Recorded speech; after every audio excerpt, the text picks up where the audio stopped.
Bonjour à tous et bienvenue pour ce lancement du premier indice des futures licornes à impact françaises, Impact 40, que j'ai l'honneur d'inaugurer avec Mamadou Dembélé, que vous connaissez sûrement déjà tous. Premier indice, et évidemment émotion de vous voir tous réunis, de voir réunis vraiment un écosystème large qui travaille depuis longtemps sur ces questions, qui est aussi mûr, mature aussi pour lancer aujourd'hui un indice solide qui valorise les entrepreneurs courageux, qui relèvent les grands défis écologiques et sociaux, et c'est avec humilité, mais avec ambition, et évidemment qui a comme ambition de compter ce qui compte vraiment. Aujourd'hui, c'est aussi une fabrique, un nouveau rôle modèle qu'on vous propose pour valoriser ceux qui réussissent à montrer qu'on peut faire autrement, mais aussi pour en inspirer d'autres. Justement, ça me fait penser à une citation de Albert Einstein qui disait « On ne résout pas un problème avec les modes de pensée qui l'ont engendré ». Et du coup, qu'est-ce que ça veut dire? Ça veut dire que finalement, si on veut écrire de nouvelles histoires autour de la transition écologique et sociale, on ne pourra pas reposer sur les anciens modèles, sur les anciennes entreprises qui étaient autrefois érigées en succès. Et du coup, on peut penser à plein de startups ou entreprises comme Amazon, qui a souvent été considérée comme un modèle parce que c'est une entreprise qui générait beaucoup de chiffres d'affaires, mais on voit derrière qu'il y a plusieurs choses qui ne vont pas, comme les conditions de travail des salariés. Pareil avec Uber qui a précarisé un certain secteur de l'économie. Et du coup, pour demain, il faut de nouveaux récits, il faut de nouveaux modèles, et ça va passer justement par, comme l'indice Impact 40 ou 120 qui va être dévoilé aujourd'hui. Et ces modèles, ils passent par des entreprises que vous connaissez sûrement tous, mais on peut penser à des boîtes comme Too Good To Go, qui réduit le gaspillage alimentaire, des boîtes comme Colette, qui fait de la colocation intergénérationnelle. Donc ces nouveaux récits, ils sont ultra importants, et c'est justement en les mettant en avant qu'on va réussir à inspirer une nouvelle génération d'entrepreneurs, inspirer une nouvelle génération d'employés, parce qu'on parle beaucoup des entrepreneurs, mais pas assez des employés. Et justement, sur mon compte, moi, je mets souvent en avant des initiatives qui ont un impact environnemental ou social, portées par des startups, par des entreprises, par des citoyens. Et les retours que j'ai souvent, c'est comment on peut rejoindre l'aventure de ces projets, comment on peut les soutenir, et surtout, moi aussi, certaines personnes aimeraient aussi lancer leur propre initiative qui ressemble à tout ce qu'ils peuvent voir sur les réseaux. Alors un nouvel indice, c'est un engagement, mais c'est aussi une exigence. L'exigence qu'on partage, c'est de rendre solide l'évaluation d'impact et de pouvoir la valoriser, qu'elle soit au moins aussi solide que aujourd'hui les indicateurs économiques qui, évidemment, font consensus sur la place. Notre enjeu aussi, c'est de rendre l'impact et la réussite d'impact aussi sexy, peut-être encore plus sexy que la valorisation financière. Toi, Mamadou, tu es un investisseur. Est-ce que tu penses que cette ambition de solidité et de sexiness, on va dire, je vois Jean, donc je lui renvoie la balle, on peut l'atteindre aujourd'hui avec ce type d'initiative?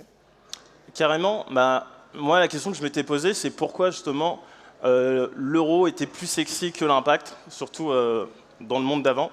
Et en fait, c'est parce que, au final, la boussole qui est utilisée aujourd'hui dans l'économie, c'est le PIB. Et le PIB, le profit, et donc c'est ça qui va un peu guider notre économie et qui va guider justement le monde dans lequel on est censé vouloir vivre. Et créer de nouveaux indices comme celui-ci, ça permet de donner une nouvelle direction de la société et aussi de se dire quelles sont les nouvelles entreprises qu'on va vouloir accompagner demain. Et en tant qu'investisseur, nous aujourd'hui, ce qu'on regarde, c'est évidemment l'impact économique, parce qu'il faut que les entreprises puissent être performantes, mais aussi l'impact qui est environnemental et social. Et en fait, on va définir ensemble avec l'entreprise les chiffres clés à traquer. Donc ça peut être la tonne de CO2 évitée, le nombre d'emplois créés, le nombre de personnes qui sortent de la précarité. Et donc voilà, c'est l'ensemble de ces indicateurs qui vont nous permettre de définir des boîtes à impact.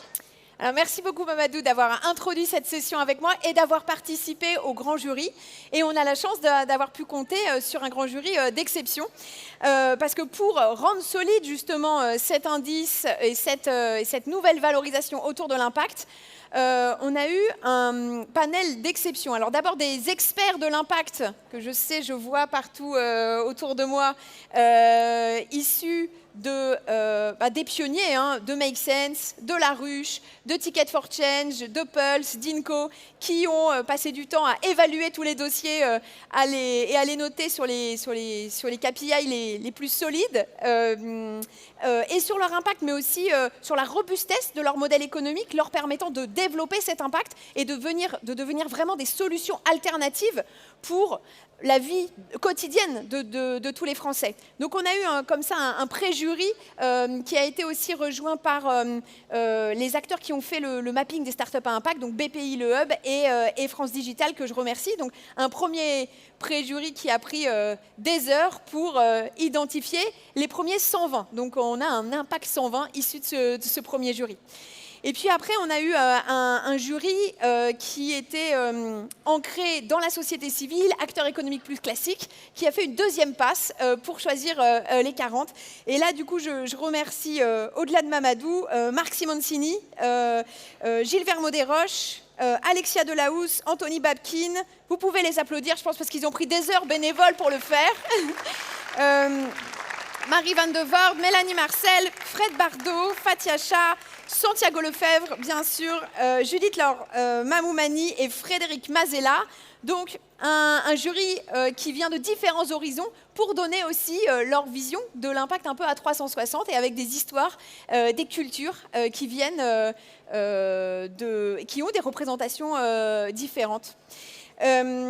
Donc, pour aller un peu plus loin et vous présenter un peu comment ces nouvelles KPI ont été vécues par ce jury, j'appelle Paul Lé, Julia Faure et Benoît Tabaka, qui sont les 3 membres du jury que je n'avais pas encore cités et qui ont fait ce jury ces derniers jours.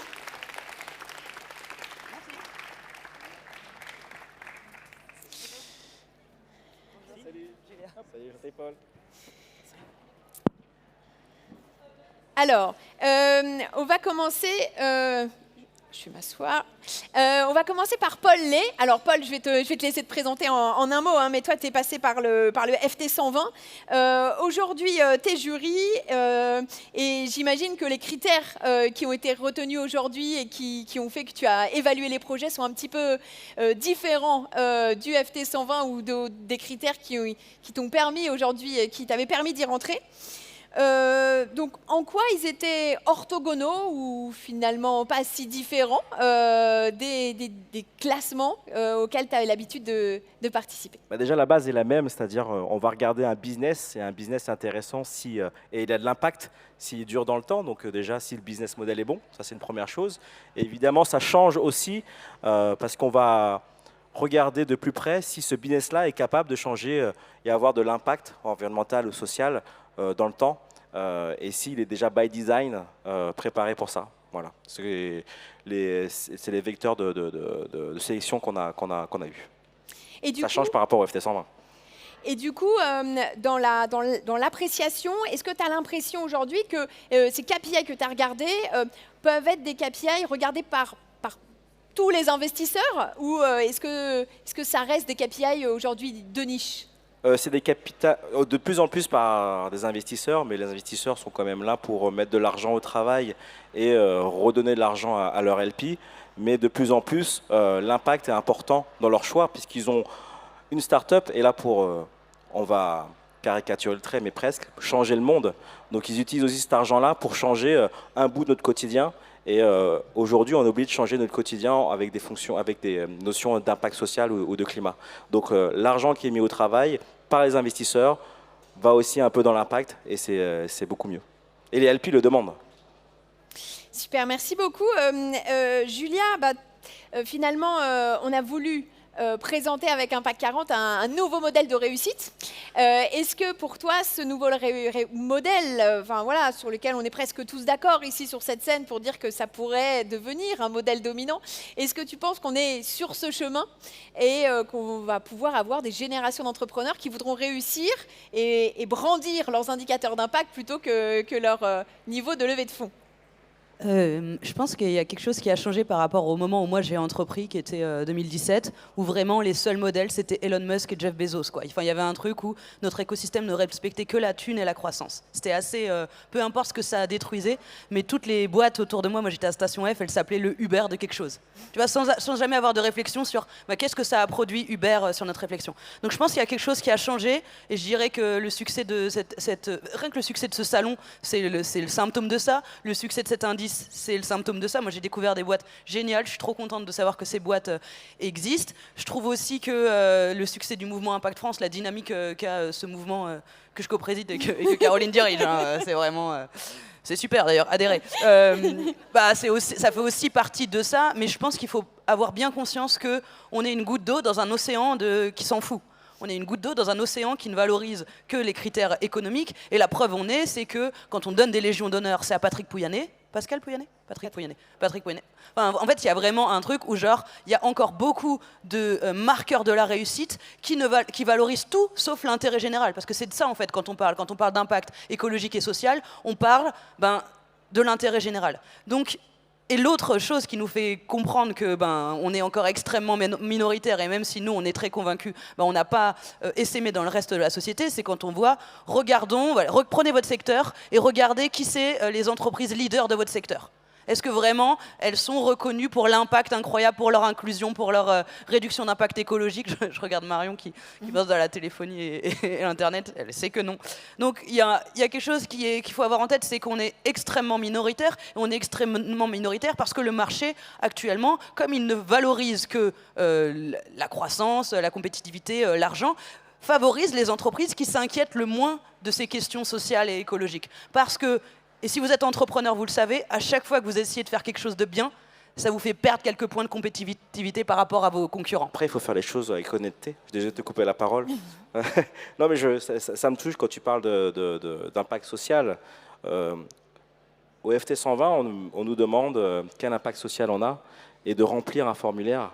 Et c'est un formulaire dont j'ai du mal à le remplir puisque ma boîte est by design par impact.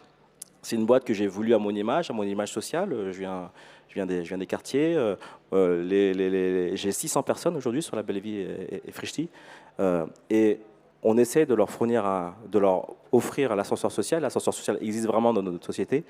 Et nous, en tant qu'entrepreneurs, on n'a pas à crier sur tous les toits qu'on est à impact.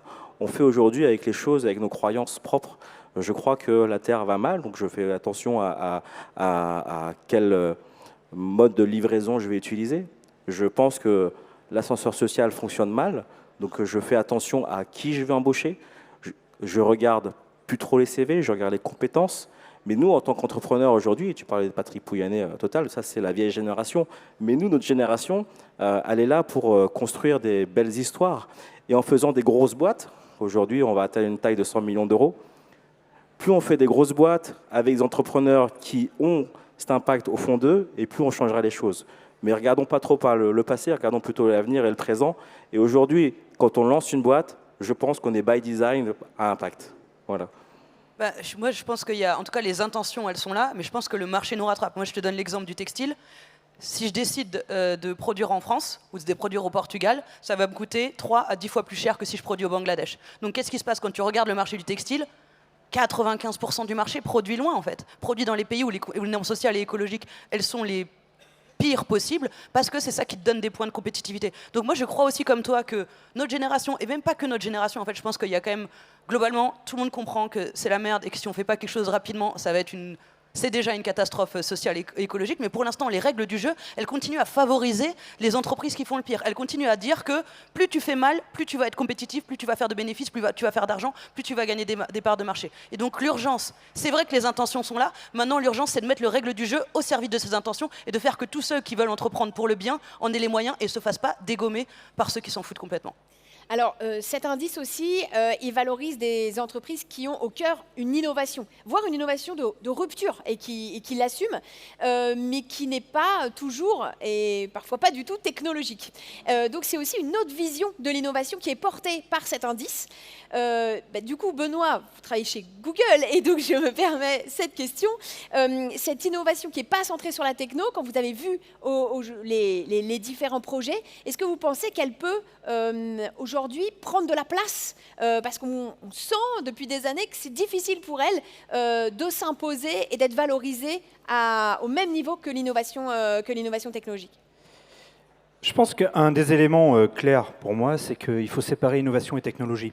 Pendant très longtemps, et effectivement ce qu'on a dit, ce que disait Mamadou aussi, c'est grosso modo, on voyait la technologie comme étant quelque chose qui allait tout révolutionner, changer nos vies, changer nos modes de comportement, changer les sociétés dans lesquelles on vit. C'était peut-être une vision, effectivement, qu'on avait il y a 10 ans, il y a 15 ans. Aujourd'hui, ce n'est pas du tout la vision qu'il faut avoir. Si on regarde un petit peu ce qui est devant nous, effectivement, parce qu'il faut s'occuper du présent et surtout du futur, si on prend les objectifs de développement durable, 2030, c'est demain, on a tout complètement décroché. Quand on regarde où est-ce qu'on en est sur chacun des SDG, on a complètement décroché au niveau mondial. Et c'est là qu'il faut repenser l'innovation, et une innovation qui doit être complète. L'innovation complète, c'est quoi? C'est à la fois d'avoir l'idée, et effectivement sa formalisation sous forme de technologie, et d'avoir sa diffusion d'une certaine manière. Et donc c'est là où on repense l'innovation au service de l'environnement, au service de la santé, au service de la pauvreté, au service de l'éducation, et effectivement de toujours réfléchir dorénavant comment l'innovation peut être au service de quelque chose, et notamment de son impact. Si je prends juste un exemple côté Google, effectivement, la boîte a été développée, s'est créée avec un moteur de recherche. Aujourd'hui, on est surtout une boîte d'ingénieurs qui vont développer des modèles en open source, qui vont être utilisés par toutes et tous qui sont aussi ici dans la salle et dehors qui nous écoutent, et effectivement qui vont développer, par exemple avec AlphaFold, la capacité de pouvoir développer des nouveaux composants qui vont permettre d'aller grignoter les morceaux de particules de plastique dans les océans, ou qui vont peut-être inventer demain des nouveaux médicaments. Et c'est ça qu'il faut réfléchir, c'est comment la technologie est au service d'eux. Aujourd'hui, on n'innove pas juste pour le plaisir d'innover. Et c'est vrai que historiquement, Google avait lancé il y a quelques années un Impact Challenge qui avait intéressé plein d'entreprises à impact, au grand sens du terme, des associations, enfin tout statut qui avaient envie de développer leur impact, mais avec une vision, on en parlait tout à l'heure, plus philanthrope. Aujourd'hui, quand vous voyez ces entreprises qui se développent, est-ce que vous voyez un changement, une maturité un peu différente? Concrètement, j'allais dire, il y a 5 ans, 7 ans, les activités de toutes les activités Google.org, effectivement, et notamment de son Google Impact Challenge, c'était de financer, on va dire, de l'innovation, sans forcément aller jusqu'au bout de la chaîne, de dire à quoi ça va servir et effectivement de mesurer l'impact.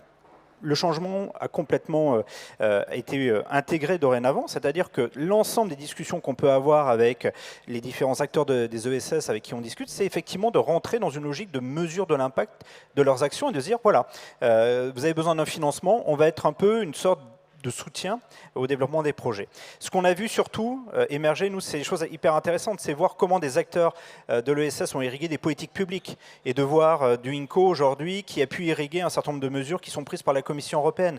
C'est de voir effectivement des acteurs qui vont changer de modèle, évoluer, effectivement comme des startups, de tout de suite s'adapter par rapport aux besoins nouveaux. J'ai en tête, on parlait tout à l'heure d'Anthony Babkin, mais tout ce que fait aussi Diversidays pour étendre, changer leur mode de fonctionnement. Et pour moi, le dernier élément aussi qui est important, c'est faire ensemble et de voir, pareil, en termes d'impact, de se dire, individuellement, on peut avoir un très bon impact, mais mutuellement et collectivement, on arrive à amplifier ça. Je pense à ce qu'a fait Ma Voix avec Génération, Chance, Co. Et effectivement, de pouvoir derrière mutualiser des choses, et là, on a de l'impact. Eh bien, merci beaucoup à vous. On va passer à notre seconde étape, qui est celle du dévoilement des lauréats. Merci beaucoup, on peut les applaudir. Et j'accueille une autre membre du jury que je remercie énormément, c'est Marie Van de Voorde, qui est éditrice des Échos et qui a accepté d'intégrer ce jury et donc d'aller regarder dans la machine des startups à impact. Ah si, il fonctionne. C'est bon ? Bonsoir Caroline. Super. Bonsoir et donc encore merci d'avoir regardé ces entreprises de près et d'avoir participé à ce jury pour faire émerger les 40. Écoute, c'était un plaisir pour moi aussi, parce qu'effectivement, il y avait déjà quelques membres du jury sur scène juste avant. Pour les échos, ça a été un peu une évidence pour nous d'être là avec vous ce soir et puis de faire partie de ce jury. Les échos, c'est un acteur majeur dans l'écosystème des startups. On est effectivement très suivi dans l'écosystème avec notre newsletter hebdomadaire, des journalistes vraiment reconnus.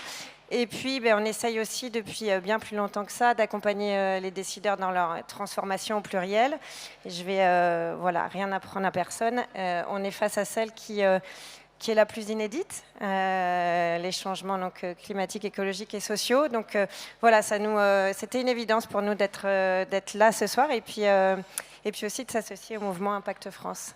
Eh ben, merci beaucoup, parce que c'est vrai que cet indice, évidemment, c'est un enjeu de visibilité, mais au-delà de la simple visibilité d'un logo ou de la photo des lauréats, c'est aussi faire comprendre une autre manière de faire fonctionner l'entreprise et de pouvoir le diffuser, encore une fois, pas seulement aux médias spécialisés qui sont géniaux, qui soutiennent et qui se développent, mais aussi aux médias économiques qui prennent en compte effectivement ces d'autres manières de se développer et de penser son développement et l'enjeu de créer une start-up aujourd'hui. Au-delà de la visibilité et du merci que je fais aux échos aujourd'hui, il y a aussi merci à tous ceux qui vont accompagner les lauréats 120-40 sur différents volets, parce que l'enjeu c'était aussi de structurer l'offre qui permet à ces entreprises de grandir. Donc merci à France Expérimentation. France Expérimentation, vous ne les connaissez peut-être pas, mais c'est un service hyper innovant à Bercy qui permet de lever les freins réglementaires, voire législatifs, pour aider toutes les entreprises à grandir. Et il se trouve que les startups à impact, comme l'a très bien dit Benoît Tabaka tout à l'heure, elles ont des enjeux de plaidoyer importants sur le sujet sur lequel elles opèrent. Merci le BCG qui accepte de faire gratuitement des évaluations de coûts évités pour plus d'une dizaine de lauréats de l'Impact 40, leur permettant de mesurer, aussi de monétiser leur impact social ou écologique. Merci à l'Impact Lab et tous ces acteurs qui proposeront un programme d'accélération sur mesure pour les lauréats qui le souhaitent. By Social Business, qui est un programme de la Commission européenne qui va nous permettre de faire une grande rencontre Impact 40, rencontre CAC 40, et évidemment toute la communauté Impact Finance, parce qu'on va organiser des rencontres avec les financeurs à impact pour les lauréats qui en auront le plus besoin. Et donc voilà, c'est tout un programme Impact 40. Et donc la question, c'est qui va être lauréat aujourd'hui de cette première promotion. Et donc j'invite à ce qu'on affiche pour la première fois les lauréats.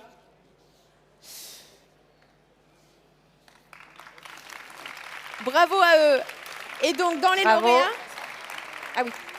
Et donc dans les lauréats, vous aurez alors Ecov, Hello Charlie, Lita, Murphy, Équateur, Phoenix, Deepkey, Innovaya, Ipso Santé, Electra, Eranova, Rocket School, GoJob, Cool Roof, EcoJoco, Solinum, Banlieue Santé, Nous Anti-Gaspi, Télécop, Green Got, 1000 Cafés, La Cloche, Vercor, Neo Silver, Back Market, Les Alchimistes, Claro, Each One, Café Joyeux, Educup, La Vie, Innovafeed, Le Drive Tout Nu, Magic Palette, Kiplin, Too Good To Go, Drive Eco Happyvore et Ilec. et La Fourche. On n'avait pas répété, mais on était bien dans le rythme. Voilà, bravo à eux. Donc c'est l'Impact 40. Et évidemment, vous voyez aussi les 120 entreprises à impact qui rejoignent ce palmarès et qui pourront aussi bénéficier de tout l'accompagnement qui est proposé. Et puis, donc, cet impact nous permet aussi d'avoir des enseignements sur quel est le profil aujourd'hui des entreprises qui sont lauréates. Donc, on peut afficher l'autre. Et voilà. Le slide info. Qui nous permet d'avoir de premiers enseignements. Alors on démarre, comment peut-être par les chiffres un peu sonnants et trébuchants. Vous avez essayé de calculer le chiffre d'affaires cumulé des 120 entreprises, enfin start-up qui ont été sélectionnées. Donc on arrive à plus de 3 milliards d'euros. Donc on est voilà, quand même quelque chose de très solide, dont 5 milliards d'euros de levée. Voilà, donc une moyenne de 26 millions, avec un écart type assez large, mais on est sur des belles pépites déjà. Et puis on repère aussi que peut-être différemment d'autres aujourd'hui indices de start-up, on a 36% des lauréats qui ont un statut de l'ESS, donc ancré dans l'économie sociale et solidaire, et plus de la moitié des lauréats qui ont une femme dans leur équipe fondatrice. Donc bravo à la nouvelle génération d'entrepreneurs qui ressemble un petit peu plus à la France. Effectivement, assez loin de la French Tech, qui est plutôt à moins de 13.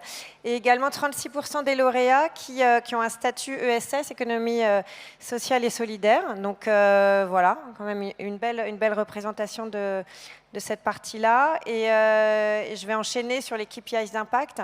Donc celle qui est la plus suivie, effectivement, encore l'empreinte carbone avec donc les tonnes de CO2 évitées. Le nombre de bénéficiaires pour 31% des startups et les tonnes de déchets évitées. Et on espère qu'au fur et à mesure des années, on aura de plus en plus de valorisation des coûts évités socio-écologiques auxquels on travaille et on continue à travailler et qui nous permettent à tous aussi d'avoir encore plus de solidité sur cette valorisation. Et alors, très traditionnellement, c'est la région Île-de-France qui est largement la plus représentée dans les créateurs et dans les startups qui sont représentées. Mais on a quand même 11 régions qui sont représentées à différents niveaux, mais quand même, on montre une diversité partout sur le territoire. Oui, et tu voulais montrer aussi l'accélération de chiffre d'affaires de ces startups. On parlait de valeur absolue tout à l'heure, mais effectivement une croissance très très forte puisqu'on voit notamment la dernière année plus de 56% de croissance sur le chiffre d'affaires, donc une vraie belle accélération.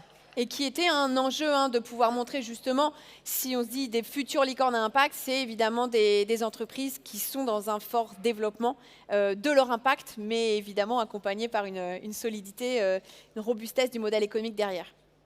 Et puis sur les secteurs, vous voyez qu'on a essayé de les condenser. Donc en top, on a la biodiversité et climat économie circulaire, excusez-moi, et consommation, sans grande surprise. Mais on voit aussi que les enjeux inclusion, lien social, éducation, formation et même santé, même si c'est le petit dernier, voilà, on a un équilibre écologique et social, évidemment qui penche plus sur les enjeux écologiques, mais on reste avec un niveau et une représentation de différents secteurs traditionnels de l'impact. Merci beaucoup, merci Marie, merci à vous pour ces premiers enseignements. Et pour finir, du coup, je propose à des lauréats de monter sur scène pour nous donner leur retour et sur ce premier classement. Donc Marion de Télécope, que je vous laisse applaudir. Cédric de Apivore, vous connaissez tous ces saucisses végétales que vous pouvez trouver dans le commerce. Et Omar Benouna de Neo Silver, je n'ai pas encore vu mais qui est là, super. Bien sûr. Merci à vous d'être là, bravo d'avoir été sélectionné. Et donc du coup très rapidement, je vous demande de présenter votre structure et la réaction du coup que vous avez sur votre sélection à ce premier palmarès. Marion. Je me lance. Merci beaucoup pour ça. Alors Télécope, c'est un opérateur télécom coopératif, un opérateur d'intérêt général. Puisqu'en fait, nous, votre forfait, concrètement, il sert à la transition environnementale du numérique. C'est 10% de ce que les gens dépensent chez nous qui sont servis concrètement à rendre le secteur du numérique à la hauteur des enjeux climatiques. Parce que je rappelle que aujourd'hui que le numérique, c'est 4% des gaz à effet de serre.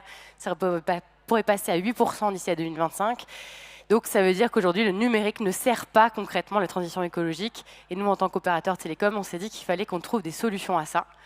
Et donc concrètement, on propose des forfaits mobiles que vous pouvez tous prendre sur vos téléphones portables. C'est très simple, en 15 minutes, vous passez chez Télécope. Et vous nous aidez concrètement à justement rendre ce secteur vraiment acteur de la transition écologique. Donc ça, c'est un point sur ce qu'on fait concrètement. Et aujourd'hui, en fait, on est très content d'être lauréat en fait, de ce prix parce que quand on est entrepreneur, et notamment entrepreneur de l'impact, je ne vous le cache pas, c'est quand même plus dur. On tâtonne parce qu'on ne sait pas toujours ce que c'est que l'impact qu'on va pouvoir aller chercher. Il faut qu'on réfléchisse énormément finalement à ce que c'est que le cœur de l'impact parce qu'il n'y a pas beaucoup de choses pour nous aider là-dessus. Et ce type de prix, c'est une reconnaissance que ce qu'on fait, ça va dans le bon sens. Ça nous donne aussi beaucoup d'énergie pour aller bien plus loin, parce que je ne vous cache pas que dans le numérique, il y a 2-3 trucs à faire quand même. Donc ça va, on a de quoi faire pour les quelques années qui viennent. Donc voilà, c'est aussi cette reconnaissance-là. Et donc merci beaucoup pour ça, on est vraiment ravis. Merci. Super. Bravo à vous. Cédric. Bonjour à tous. Un grand merci en tout cas pour l'invitation. Donc moi, je suis cofondateur de Happyvore. Donc, Happyvore, on est une start-up industrielle française. On fait des produits végétaux, donc des steaks, des saucisses, des merguez. Je ne parlerai pas du débat de est-ce qu'on peut les appeler ou pas encore des steaks ou pas. Mais donc on fait tous ces produits-là et à chaque fois c'est très proche en goût, odeur, texture aux équivalents carnés. Et nous, donc, on s'est lancé il y a 5 ans avec l'ambition de faire un projet à impact qui soit à la fois un beau projet pour l'environnement, mais en même temps une belle réussite économique. Et on a cherché un projet justement qui allait pouvoir allier ces deux KPI. Et c'est ce qu'on fait depuis 5 ans, parce que typiquement tous les mois, quand on présente la performance du mois dernier aux équipes, on présente à la fois le chiffre d'affaires et l'impact en CO2 économisé sur le mois grâce aux produits commercialisés. Et donc nous, on est donc une start-up industrielle. On a depuis 3 ans travaillé sur la réindustrialisation en rachetant un site en friche au nord d'Orléans, qu'on a complètement réindustrialisé. Et maintenant, donc, c'est un des plus grands sites de production d'équivalents végétaux en France. On peut faire 10 000 tonnes par an.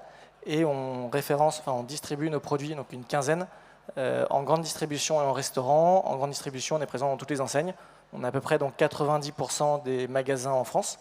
Et l'enjeu, c'est de sortir plus régulièrement des innovations, des nouveaux produits pour convaincre les Français de progressivement réduire leur consommation de viande. De base, les Français ont un a priori négatif sur tous ces produits du traiteur végétal. Ils disent souvent j'ai goûté dans les 10 dernières années un steak végétal et c'était pas bon ou c'était trop sec. Et donc notre enjeu, c'est vraiment de les faire tester, les convaincre que c'est bon, ça a du goût, qu'on peut se faire plaisir et qu'on peut retrouver les recettes qu'on faisait avant avec de la viande, avec ce type de produit. Super. Omar. Bonsoir à tous. Alors moi je suis Omar, cofondateur de NeoSilver. Et NeoSilver, c'est d'abord deux copains avec mon associé Jean Hennequin, avec qui on voulait entreprendre et aussi avoir de l'impact. Notre volonté, c'était de répondre à l'enjeu sociétal du vieillissement parce qu'on a été touché par l'isolement social des seniors. Du coup, on participe à notre échelle à la prévention de la perte d'autonomie et au maintien du lien social chez les seniors en proposant des ateliers collectifs via une plateforme qui permet de centraliser toute la vie sociale et la gestion des intervenants des animations, notamment au sein d'établissements seniors. On a aujourd'hui plus de 4000 intervenants partout en France, plus de 120 thématiques. On a déjà déployé un peu plus de 20 000 séances. On a touché près de 80 000 bénéficiaires partout en France. Donc l'idée, c'est vraiment de leur redonner goût à l'activité et de maintenir leur capacité physique et cognitive pour qu'ils restent actifs et ne pas tomber dans l'isolement, la sédentarité. Aujourd'hui, c'est aussi une équipe de 50 personnes qui est hyper engagée. Et du coup, notre réaction par rapport à ces résultats, donc je ne vais pas sauter sur scène ici comme hier quand on l'a appris, mais c'est une immense joie et une grande fierté parce que je repense à nos débuts dans un café de la rue Montmartre avec Jean lorsqu'on bossait sur notre BP il y a 4 ans. Et aujourd'hui, on est là sur scène à Change Now. C'est quand même une très belle victoire et c'est beaucoup d'émotions. Voilà. Eh ben super, bravo à vous. C'est vrai que cet indice, on l'a pensé aussi avec une vision, celle de créer des licornes à impact. Alors, pour ceux qui ne le savent pas, il y a plein de définitions sur le site internet, il y a tout un doc de 15 pages. Mais en gros, qu'est-ce que c'est qu'une licorne à impact? Ce n'est pas une licorne qui est valorisée à 1 milliard d'euros et qui fait un peu d'impact. C'est une entreprise qui arrive à atteindre 50 millions de coûts évités pour la société, socio-écologique, et qui est en capacité de le prouver. Notre vision et le travail qu'on a fait, c'est que effectivement, les entreprises qui atteignent ce niveau sont en capacité de changer profondément les comportements, les représentations, les modes de consommation d'une partie importante de Français. Et donc, notre enjeu, c'est de valoriser et de permettre vraiment à ceux qui sont lauréats aujourd'hui de le faire. Mais ça suppose évidemment une croissance, on l'a dit tout à l'heure, assez rapide, importante.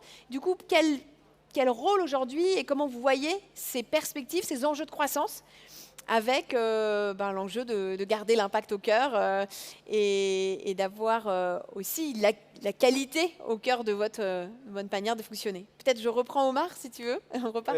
Oui, totalement. Alors, j'ai un début de réponse. Alors, nous, NeoSilver, on parlait du statut de l'ESS, donc on est agréé ESUS depuis le départ quasiment. Ça nécessite du coup de se mettre au diapason de certaines obligations, notamment mettre en place un comité de pilotage ESUS pour suivre les règles, l'impact qu'on a. Et en fait, nous, on considère vraiment que donc on est impact par nature. Donc, ce qui veut dire que si on croit, on touche plus de bénéficiaires, on va aller chercher des bénéficiaires qui en ont besoin, qui ont besoin de notre service, et du coup, on va avoir plus d'impact. Donc, en réalité, nous, on est dans un modèle où l'impact et la croissance ne sont pas antagonistes, bien au contraire. Avoir de la croissance, ça va nous permettre de générer plus d'impact, finalement. Voilà, donc je pense que les deux sont tout à fait peuvent être liés. Ouais, de notre côté, donc chez Apivore, pareil, la croissance et l'impact en fait sont complètement liés, parce que nous, donc chaque tonnes en fait de steaks végétaux qui sont vendus, c'est 30 fois plus, c'est 30 fois mieux d'un point de vue de carbone que des steaks de viande. C'est pour ça que nous, on va dire la croissance correspond aussi à une croissance de notre impact. Et c'est quelque chose qu'on suit donc tous les mois. On a fait une étude d'ACV, justement très précise pour comparer en France. C'est quoi la différence entre 1 kg de steak végétal produit en France avec typiquement nous le poids qui est français, avec 1 kg de viande rouge ou 1 kg de poulet qui est issu d'un élevage moyen français. Et donc selon les produits, c'est au minimum c'est 3 pour le poulet, et au maximum c'est 30 pour la viande rouge, 30 fois mieux. Et donc nous c'est des KPI typiquement qu'on suit, et nous on s'était lancé dans cet enjeu-là de se dire on veut que les objectifs économiques de croissance en fait aient un impact direct d'un point de vue environnemental. Mais du coup, est-ce que vous sentez que c'est plus facile, moins facile? Je pense à toi, Cédric, parce que là, vous êtes en train de vous battre pour pouvoir encore vous appeler saucisse. Chacun, vous avez aussi... est-ce que vous sentez qu'il y a des freins ou plutôt même des boosters, des accélérateurs parce que vous êtes aujourd'hui à impact? Alors, je peux peut-être répondre, en tout cas sur les boosters. Moi, j'ai pas l'impression qu'il y ait... En fait, nous, on est dans un milieu de l'action sociale. Le frein, ça va être... C'est pas vraiment un frein, mais ça va être aussi d'aller chercher le budget, de prouver aussi l'impact de nos activités. Nous, on a commencé à mesurer notre impact dès le départ avec un dispositif qu'on a mis en place grâce à des accélérateurs qui nous ont accompagnés comme Vivalab ou Entropia à l'ESSEC, qui nous ont permis d'aller plus loin dans cette méthodologie de mesure d'impact, et on a mis en place des indicateurs qui nous permettent de suivre l'impact de nos actions. Ça permet aussi de communiquer sur ces actions-là, de prouver leur efficacité. Donc au contraire, ça va nous permettre de générer derrière de l'acquisition auprès de plus de prescripteurs ou de clients qui vont ensuite faire bénéficier des activités à nos bénéficiaires. Donc moi je dirais que c'est plutôt dans notre écosystème un booster, même vis-à-vis aussi de tout ce qui est marché public, en réalité, parce qu'on attend de nous, justement, d'avoir non seulement de l'impact, mais aussi, par exemple, d'être agréé ESUS, et donc de respecter certaines obligations. Sur notre secteur, nous, on se bat contre des très gros acteurs. Donc on a un opérateur télécom, donc nos concurrents, concrètement, c'est Bouygues, c'est SFR, etc., qui sont aujourd'hui détenus par des très grands hommes d'affaires, des hommes très très riches, qui imposent aussi une manière de consommer le numérique, qui imposent aussi le fait que le numérique aujourd'hui, c'est surtout vu comme quelque chose qui est est vraiment de l'ordre de le technosolutionnisme. Enfin, c'est vraiment ces enjeux-là, c'est qu'aujourd'hui le numérique semble être peut-être, enfin d'après eux, la solution à tous nos problèmes. Nous, ce qu'on pense, c'est que, ben oui, en fait, le numérique, c'est une formidable opportunité, c'est une formidable chance, à partir du moment où on réfléchit à l'utiliser de la bonne manière. Et aussi à partir du moment où on associe les gens dans cette réflexion-là. Et c'est pour ça que nous, on s'est monté en coopérative. Donc on est une coopérative, une SIC, Société coopérative d'intérêt collectif. Ça veut dire que chez nous, les gens qui possèdent une action, qui sont en fait sociétaires de la coopérative, ils votent dans la coopérative ce principe d'une personne est égale à une voix. Donc, en fait, au-delà de ce qu'on fait pour les enjeux de transition écologique, nous, en fait, on défend aussi un modèle radicalement différent d'entreprise qui mettent au centre vraiment le bien commun, parce qu'en fait, quand on est dans une coopérative, on ne réfléchit qu'au long terme, on ne réfléchit qu'à la notion de, en fait, concrètement, qu'est-ce que vont donner mes actions pour les années à venir, pour faire vraiment du numérique un bien commun dans notre cas de figure. Donc, en fait, ça change beaucoup de choses, parce que plus on grandira, plus on pourra dédier cette action à vraiment ça, à cette notion d'intérêt général, à tous les niveaux. Et plus on pourra aussi faire changer le secteur. Parce que par contre, on est très conscient que demain, devenir Bouygues ou SFR, c'est quasiment hors de portée. Hein. C'est pas un sujet. Par contre, on sait qu'on va pouvoir faire bouger les lois. Tu parlais de plaidoyer tout à l'heure. Et ce qui est sûr, c'est que plus il y a de gens chez Télécope, plus on peut dire concrètement, aujourd'hui on représente 10 000, 15 000, 20 000, 30 000 clients qui ont envie de voir les choses différemment, qui ont envie de porter la sobriété numérique. Donc en fait, nous, notre enjeu, il est aussi là, parce qu'effectivement, on n'a presque plus le temps d'attendre de devenir demain SFR. C'est maintenant qu'il faut faire évoluer les lois et faire changer les pratiques. Donc c'est pour ça qu'on se bat, et c'est pour ça qu'on pense que c'est juste fondamental qu'on grandisse, parce que ça montre ce fait-là. Super intéressant parce que tu parles du pouvoir transformateur des entrepreneurs. Donc évidemment, plus leur entreprise se développe, plus ils peuvent transformer, mais aussi à son échelle être un aiguillon pour pouvoir transformer le secteur, comme quelque part tous les trois vous êtes. Aujourd'hui, du coup, quel message, en étant finalement dans cet indice, vous devenez en quelque sorte un peu porte-parole des entrepreneurs à impact qui se créent, qui grandissent, voire des entreprises qui veulent devenir entreprises à impact et qui se transforment et qui font des virages radicaux pour ça. Qu'est-ce que vous avez envie aujourd'hui de leur témoigner et de leur confier comme mission partagée peut-être ? Déjà, il faut se lancer. Et c'est super important de se lancer. Et tous les projets à impact sont par définition challenging au début, parce que sinon ça aurait été fait avant et il y aurait déjà eu l'impact sur la société. Et ensuite, il faut y aller. Aujourd'hui, on est dans un contexte où les gens sont beaucoup plus sensibles aux projets à impact. Déjà, il y a beaucoup plus de facilité à lever des fonds, et après, les gens sont beaucoup plus ouverts qu'il y a 5 ou 10 ans. Nous, typiquement, avec les steaks végétaux, on le voit, quand on s'est lancé il y a 5 ans, c'était très très dur de rentrer dans un magasin. Aujourd'hui, on va faire une trentaine de millions d'euros de chiffre d'affaires, et on voit que progressivement, les gens, avant, c'était beaucoup des véganes qui nous achetaient. Aujourd'hui, on a beaucoup plus évangélisé le marché, et maintenant, la plupart des gens, c'est des flexitariens, et des gens qui progressivement réduisent leur consommation. On peut avoir un impact, c'est pas automatique, ça prend du temps. C'est pour ça qu'il faut se lancer, il faut y aller, et progressivement, on fait petit à petit bouger les choses. Et c'est ça la beauté des projets justement à impact. Moi, je dirais simplement que c'est la plus belle façon d'entreprendre. En fait, je pense qu'on n'a plus le temps. En fait, vraiment, on n'a plus le temps d'attendre. On fait face à des problématiques qui sont tellement énormes devant nous qu'on a besoin d'y mettre toute notre énergie. Et je pense que aujourd'hui, la seule raison bonne pour moi pour entreprendre, c'est pour vraiment venir à bout de ces problématiques et m'y mettre toute son énergie. Enfin, moi, c'est bête, mais je viens du monde agroalimentaire tout à fait classique, tu vois. Donc, et j'adore tes produits, ils sont super. Merci. Et tout ça pour dire que je pense qu'en plus, on a tous le pouvoir de changer, on a tous le pouvoir de rejoindre ces initiatives et qu'on a vraiment besoin urgemment de le faire.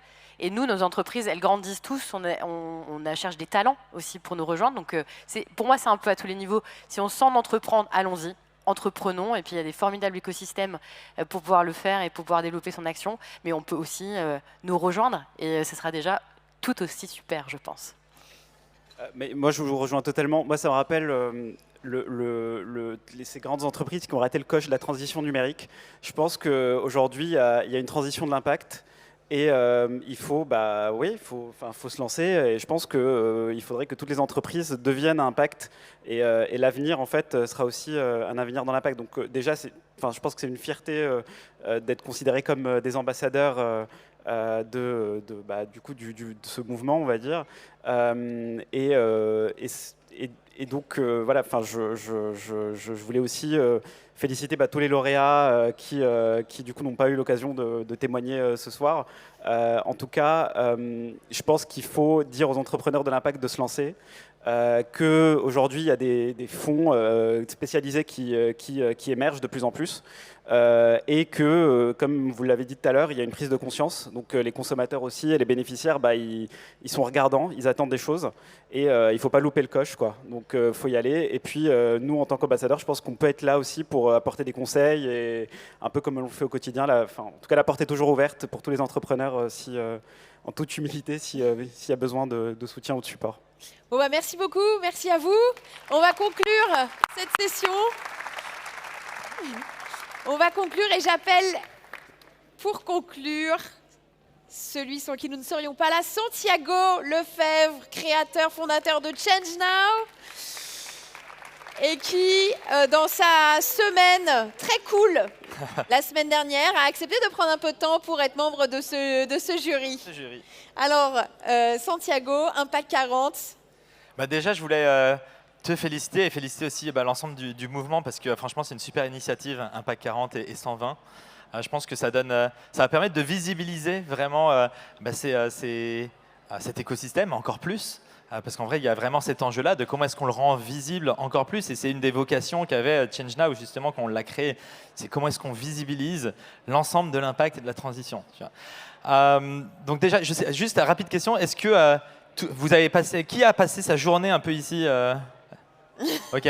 Ceux qui n'ont pas levé la main, revenez demain. Franchement, c'est ouf. Vous allez voir.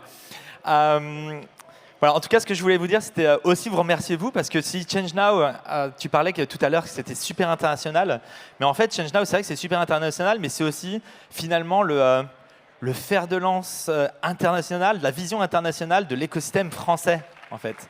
Et ça, c'est vraiment vous qui portez ça avec nous là-dessus, tu vois. Donc voilà, international, mais aussi français dans ses racines. Et voilà, donc franchement, un grand plaisir de t'accueillir là. Quand tu m'avais parlé du projet, je me suis dit, mais c'est évident, il faut qu'on fasse ça ensemble. Et la dernière chose que je voulais dire, c'était juste une petite annonce aussi, c'est par rapport aux projections qu'on est en train de faire. Donc là, demain, c'est le 3e jour. Il y a quelque chose d'important, on fait une grande première aussi, qui est qu'on a un débat avec pour les européennes. C'est la première fois qu'il y a un débat des européennes. C'est même pas ça. C'est la première fois qu'il y a un débat dans une campagne électorale qui est télévisée et dédiée aux questions de transition écologique et sociale. Et ça, on va le faire demain à 18h ici. Merci. Et puis la dernière chose sur laquelle là, je vous invite justement à ce qu'on travaille pour la suite, c'est projection 2025. Donc demain, il y a ce dernier jour, on va en profiter à fond, mais très vite, nous, on va se projeter sur la suite aussi. Parce que là, on a annoncé justement lundi qu'on allait retourner dans un lieu sur lequel justement on va pouvoir continuer de grandir encore un peu plus. Et donc à partir de 2025, on sera au Grand Palais et on va doubler la taille de l'événement quasiment. Et ça, on pourra le faire que justement avec le soutien, la présence de l'écosystème au complet, parce qu'il faut remplir quand même cet espace magnifique qu'est le Grand Palais. On l'avait déjà fait en 2020 grâce à l'écosystème, et donc il faudra le refaire cette année encore. Merci beaucoup. L'année prochaine, donc, Impact 40, Impact 120, ce sera la seconde édition, on sera encore bien meilleur et on aura une room spéciale dans le Grand Palais, ça va être magnifique. Et donc compte sur nous pour continuer. Nous, chaque année, Change Now, c'est le moment où on valorise cet écosystème Startup à Impact et il est vraiment hyper clé, hyper précieux pour ça. Donc merci beaucoup. Et donc j'en profite pour remercier tous les acteurs qui se sont fédérés finalement. C'est des dizaines d'acteurs d'écosystèmes, encore une fois, très différents qui sont fédérés pour rendre ce nouvel indice possible autant que souhaitable et solide. Et puis, je remercie ma fabuleuse équipe qui a travaillé pendant des semaines. Je remercie Octave. qui peut venir sur scène, qui est vraiment, qui est directeur de l'Impact Lab d'Impact France et qui a œuvré de main de maître pour que ça soit, ça fonctionne extrêmement bien. Je remercie Flora bien sûr, qui va venir sur scène et qui organise ça, et puis toutes leurs équipes, Louise, Inès, voilà, qui travaillent avec eux. Parce que c'est un projet en coalition, mais c'est un projet aussi mené de main de maître par l'équipe d'Impact France avec grand professionnalisme. Donc merci beaucoup à tous, à l'année prochaine. Je crois, Caroline, qu'il y avait une histoire de photo, et en fait, j'ai eu le go, on peut tous monter sur la scène. Génial, et ben montons tous sur la scène, tous les lauréats, tous les membres du jury. Et après, nous pourrons aller au cocktail ensemble. Ah, la photo est là, juste.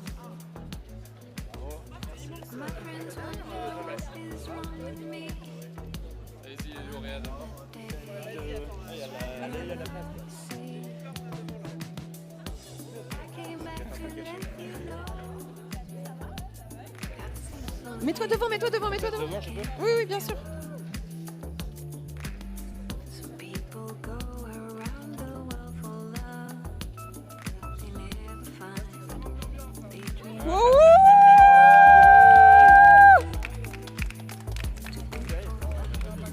On crie Impact 40. Vas-y. Impact 40. Non, ça va pas. Oh, vas-y. Impact 40. Bravo à tous, merci beaucoup.